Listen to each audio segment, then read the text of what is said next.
All right, everyone. So one last video before I drop this Alameda SPF thing and get back to work. But this is one that's actually unrelated because I think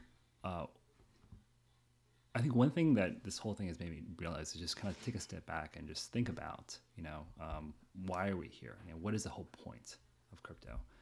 Like many of us, right? And I think there's a lot of naysayers out there, and I kind of actually got in a bit of a Twitter debate with someone I really respect in the mainstream outside of crypto, named Rohit Krishnan. I don't know him personally, but he writes this great blog called Strange Loop Cannon. He had a good article about this whole crisis here. So his beef with crypto is that it's not yet linked to real world assets, which I think is something that a lot of kind of like non-crypto people believe.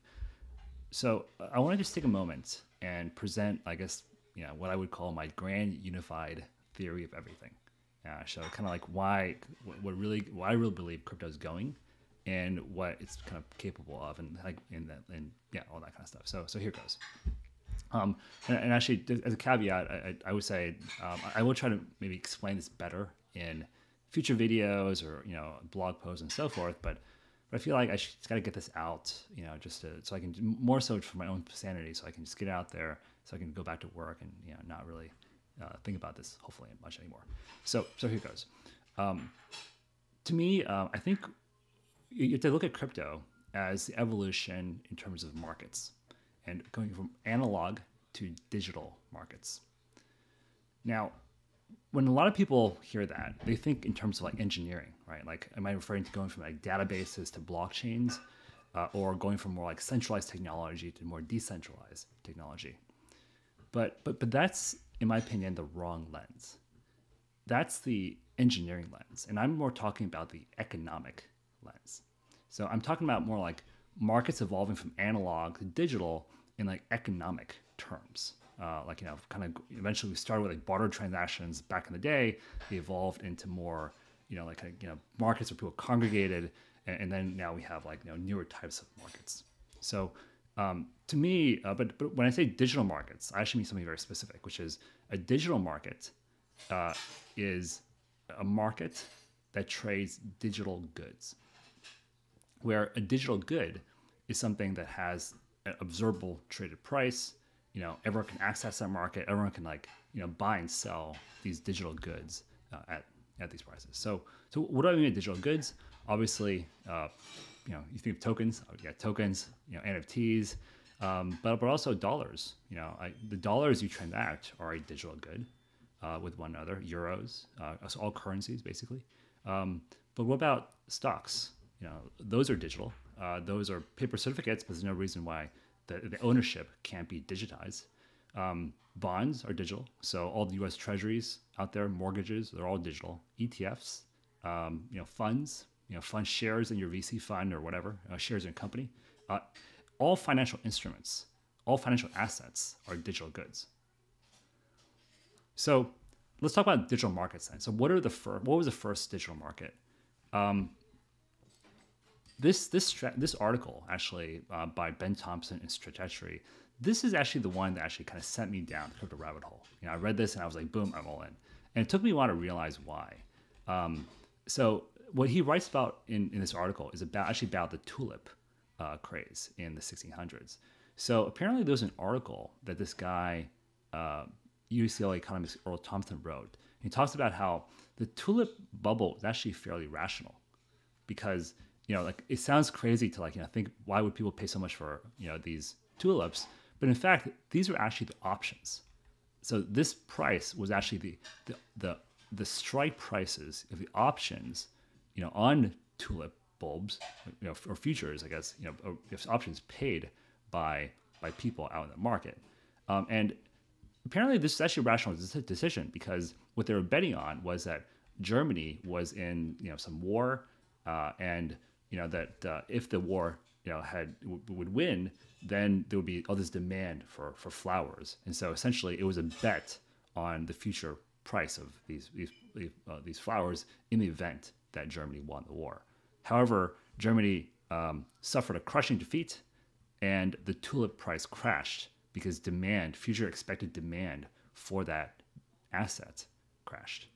So the cool part to me in this was, I would say honestly, the fact that an options market on tulip bulbs, where people could buy and sell options on tulip bulbs, existed in the 1600s. That's pretty cool, you know. And so that to me, when I think of the first proto-digital market, I would think of something like this, where for the first time, someone could come and trade this thing of like intrinsic intangible value.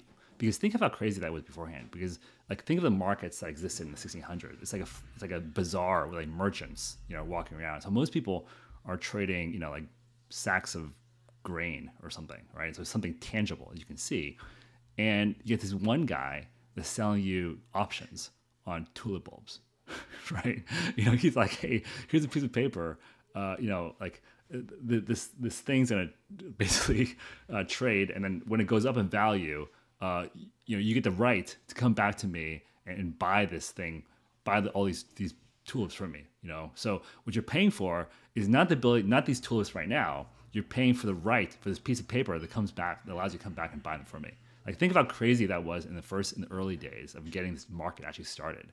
So I think, but it happened, right? So and obviously, this tulip market became the first, one of the first digital markets, and now then you have like the New York Stock Exchange in the 30s, and then eventually the New York Stock Exchange electronified, and it became like NASDAQ, and now you have exchanges for all fiat TradFi instruments all over the world. But see, those actually aren't great, I would say. So let me just I'll just use that phrasing. Because why? Because traditional financial markets are not totally free and accessible by everyone, right? Like, and it's like the person who created the guy who pre-minted the U.S. dollar has all the control, right? So, has an advantage, not all the control. They have an advantage versus like any new entrant that comes in. So I think all financial markets are not completely open. I guess all kind of traditional financial markets or digital. Not all digital markets are open. That's how I would put it. So, what was the first truly open digital market?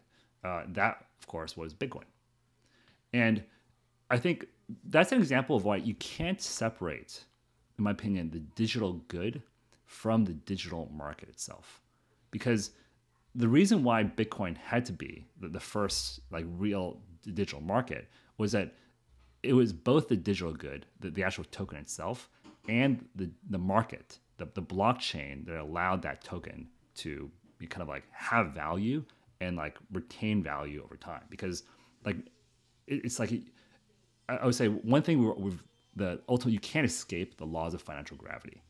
So ultimately every asset has to have kind of like not just a story that people can believe in, is to have this metric that shows like how well that story is doing, and it has to have a way for people to like have confidence that that value is going to stay kind of inside this box. What is that box? That box is called a token. So I think of tokens as kind of like the technology of creating and encapsulating value in these digital goods. So it's kind of like Docker, right? It's like containerization technology.